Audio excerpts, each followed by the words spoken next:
दोस्तों, मेरा नाम ज्योति है। मैं शादी से पहले एक सरकारी हॉस्पिटल में नर्स की जॉब करती थी। मेरा एक फैमिली फ्रेंड है, उसका नाम सोनू है। वह दूर के रिश्ते में मेरा कजिन लगता है। मैं शुरू से ही उसके टच में रही हूँ। जब मेरी शादी नहीं हुई थी, तब मैं कभी कभी उससे मिल लिया करती थी और उसके ऑफिस में भी जाया करती थी। हम दोनों बहुत अच्छे दोस्त भी हैं। हालांकि मुझे इस बात का एहसास था कि सोनू मुझे पेलना चाहता है, लेकिन मैं ही उसे लिफ्ट नहीं देती थी। फिर कुछ टाइम बाद मेरी शादी हो गई तो मैं कोलकाता चली गई। लेकिन मैं सोनू से जुड़ी रही और अक्सर उससे फ़ोन से बात कर लिया करती थी। एक दिन मुझे पता लगा कि सोनू हमारे फैमिली फंक्शन में कोलकाता आ रहा है। चूंकि वह मेरे परिवार से जुड़ा हुआ है, तो उसे भी हमारे कोलकाता वाले घर के फंक्शन में आने का निमंत्रण दिया गया था। उसने मुझे बताया कि मैं कोलकाता आ रहा हूँ। ये सुनकर मुझे बड़ी खुशी हुई। मैंने सोचा कि चलो अब मैं सोनू से भी मिल लूंगी और मुझे उसे कुछ बतानी थी। इस बार न जाने क्यों मुझे लग रहा था कि मेरे लिए सोनू ही ठीक है। अब मुझे उससे खुलकर बात करनी थी कि मेरे पति के केला में दम नहीं है। तो अगले दिन मैं अपने घर में होने वाली शादी के फंक्शन में गई।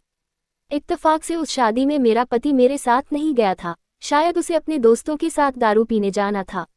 अब मुझे पूरा मौका मिलने वाला था कि मैं सोनू से खुलकर बात कर सकूं। मैं दोगुने उत्साह से शादी में पहुंच गई। मैं वहां जाकर सबसे मिली। सोनू भी अपने दोनों भाइयों के साथ आया हुआ था। मैं सोनू के पास गई और उसने मुझसे हाथ मिलाया। हम दोनों ने औपचारिक हाय हेलो किया। उससे मिलते ही अचानक से मुझे जैसे पता नहीं क्या हो गया था। मैं एकदम से बोरा सी गई थी।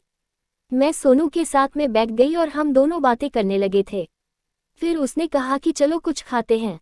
तो हम दोनों कुछ खाने के लिए चले गए। सोनू ने कहा, वैसे तुमसे एक बात बोलूं ज्योति? मैंने कहा, हाँ बोलो ना यार। सोनू ने कहा, अब तुम ज्यादा सुंदर लगने लगी हो और आज तो कमाल की लग रही हो। मैंने कहा, सोनू मुझे तुमसे एक बहुत ही जरूरी बात करनी है। सोनू ने कहा, हाँ बोलो, क्या बात है? मैंने कहा, ये बात यहाँ नहीं हो सकती है। मुझे तुमसे अकेले में बहुत जरूरी बात करनी है। सोनू ने कहा, तो ठीक है, चलो मेरी कार में बैठकर बात करते हैं। मैंने पूछा, क्या तुम लोग दिल्ली से कोलकाता कार से आए हो? उसने कहा, नहीं, हम सब ट्रेन से आए हैं। मैंने इधर होटल से कार ली हुई है। मैंने कहा, ओके, तो चलो वहीं ठीक रहेगा। फिर मैं सोनू के पीछे पीछे जाने लगी। जब मैं उसके साथ कार पार्किंग में गई और सोनू की कार में बैठ गई, उसने मेरे कंधे पर हाथ रखकर कहा, क्या बात है ज्योति, आज तुम बड़ी घबराई सी हो। मैं उसी पल उसके गले से लगकर रोने लगी। उसने कहा, क्या हुआ? पति ने कुछ कहा है क्या तुम्हें? वैसे वह आज आया क्यों नहीं? मैंने कहा, यार मेरे पति में दम नहीं है। सोनू ने चौंकते हुए कहा, क्या मतलब? मैंने कहा, मेरा मतलब है कि मेरा पति नामर्द है। वह मेरे साथ काम भी नहीं कर पाता है। वह ना ही मुझसे अच्छे से बात करता है और ना ही कहीं घूमने लेकर जाया करता है। उसे सिर्फ दारू पीने से मतलब रहता है। वह मेरी तरफ हैरानी से देखने लगा। मैंने कहा, तुम कुछ रास्ता बताओ ना। सोनू ने कहा, फिर तुम अपने घर वालों से बोलकर किसी और से शादी कर लो। मैंने कहा, नहीं, ये नहीं हो सकता। घर वाले नहीं मानेंगे। सोनू ने कहा, फिर तुम किसी और के साथ सेटिंग कर लो, जो तुम्हारे साथ काम करके तुम्हें खुश कर सके। मैंने कहा, यार तुम ही मेरे साथ काम कर लो ना, मैं तुम्हें अच्छे से जानती भी हूँ और तुम पर मुझे पूरा भरोसा भी है। सोनू ने फिर से मेरे कंधे पर हाथ रखा और मुझे अपने पास खींचकर कहा, मेरी जान सोच लो, मैं तुम्हें बहुत पलूंगा। मैंने कहा, हाँ मुझे मंजूर है। सोनू ने कहा, यार पर हम दोनों बहुत दूर रहते हैं, तो बार बार कैसे होगा? मैंने कहा, मैं तुम्हें रोज वीडियो कॉल करके काम कर लिया करूंगी और फोन काम भी कर लिया करूंगी। तुम जिस तरह की फोटो बोलोगे वैसी ही फोटो दे दिया करूंगी। मैं तुम्हें निराश नहीं होने दूंगी। सोनू ने कहा, अच्छा चलो ठीक है, तुम आज से मेरी जान हो। मैंने कहा, हाँ मैं तुम्हारी जान हूँ। सोनू ने कहा, तो मेरी जान, चलो फिर पहली किस दे दो। मैं और करीब आई और सोनू ने मेरे होठों को अपने होठों से मिला लिया। वह मुझे किस करने लगा। बंद कार में हमारी स्मूच 15 मिनट तक चली। फिर सोनू ने मेरा हाथ पकड़ा और कहा कि मेरे पैंट में हाथ डालकर मेरा केला हिलाओ। मैंने उसकी पैंट से उसका केला बाहर निकाला। उसके केले को जब मैंने अपने हाथ में लिया तो देखा कि उसका केला काफी बड़ा था और मोटा भी। मैंने कहा, ओह यार, तुम्हारे साथ काम करने में मजा आएगा। मैं उसके केला को हिलाने लगी। उसने कहा, मेरी जान, एक बार इसे अपने मुंह में लो। मैंने मुंह में ले लिया। सोनू बोला, मजा आ गया। सोनू बोला, अगर मैं पेलते समय तुम्हें गली दो तो तुम बुरा तो नहीं मानोगी? मैंने कहा, हाँ मैं तुम्हारी किसी बात का बुरा नहीं मानूंगी। सोनू ने मेरे ब्लाउज में से मेरे संतरे बाहर निकाले और पहले उसने मेरे संतरे को अच्छे से मसला। फिर कहा, वाह जान, तेरे संतरे तो बहुत अच्छे हैं, सही साइज के हैं। तेरा पति तो चूतिया है जो ऐसी माल को अपने नीचे नहीं लेटाता। मैं तेरा पति होता तो रोज तेरी पिलाई करता। मैंने कहा, काश मेरी शादी तुमसे हुई होती। सोनू ने मेरे एक संतरे को अपने मुंह में ले लिया और पीने लगा। मुझे भी मजा आ रहा था। उसने एक हाथ से मेरी साड़ी को ऊपर किया और मेरी जांघों को सहलाने लगा। मुझे काफी अच्छा लग रहा था। उसने मेरी गुफा में अपनी 2 उंगलियां डाल दी। मेरी चीख निकल गई। मैं बोली, ओ सोनू आराम से। उसने कहा, मेरी जान, अभी तो ये उंगली घुसी है, जब किला जाएगा तो तुम तो मर ही जाओगी। उसी समय मेरी मम्मी का कॉल आने लगा कि कहाँ है। मैंने कहा, मैं वॉशरूम आई हूँ, अभी आ रही हूँ।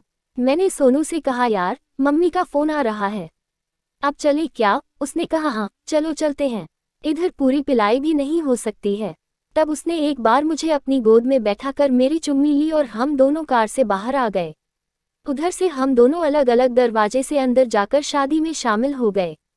थोड़ी देर बाद हम दोनों फिर से साथ में बैठकर बात करने लगे। सोनू ने कहा, मज़ा आया ना बेबी डॉल? मैंने कहा, हाँ बहुत मज़ा आया मुझे। सोनू ने कहा, अच्छा कभी आओ ना फिर से दिल्ली अपनी मम्मी के घर। मैंने कहा, हाँ मैं कुछ दिनों में ही आती हूँ और इस बार मैं 2 महीने के लिए आऊँगी। तुम्हारे साथ रोज खुलकर गंदी फिल्में देखा करूँगी। सोनू ने कहा, कल मेरे साथ फ़ोन में फ़ोन पिलाई करना। मैंने कहा, ठीक है। वो बोला, तुम नहाते हुए भी मुझे वीडियो कॉल करना। तुम मेरे साथ ज़्यादा टाइम वीडियो कॉल में रहने की कोशिश करना। फिर अगले दिन से मैं उसके साथ काफ़ी देर तक वीडियो कॉल में रहने लगी।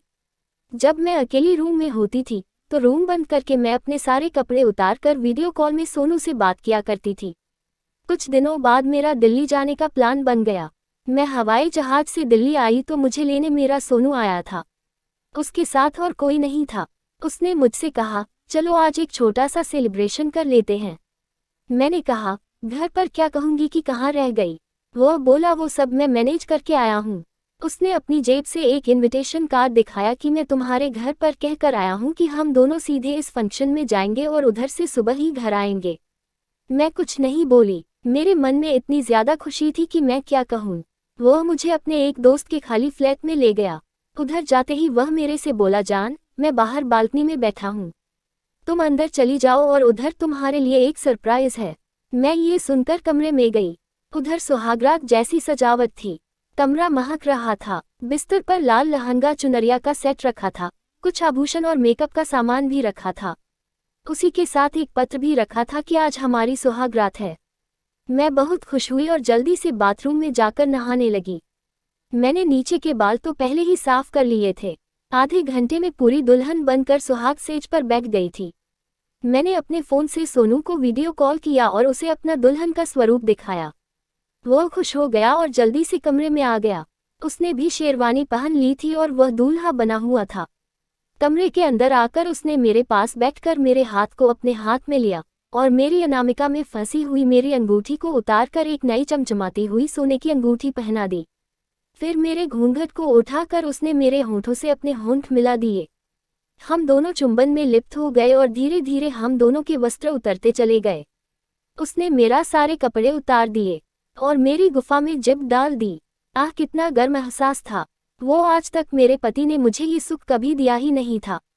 कुछ देर बाद मैंने भी अपना फर्ज निभाया और सोने के साथ 69 में आ गई।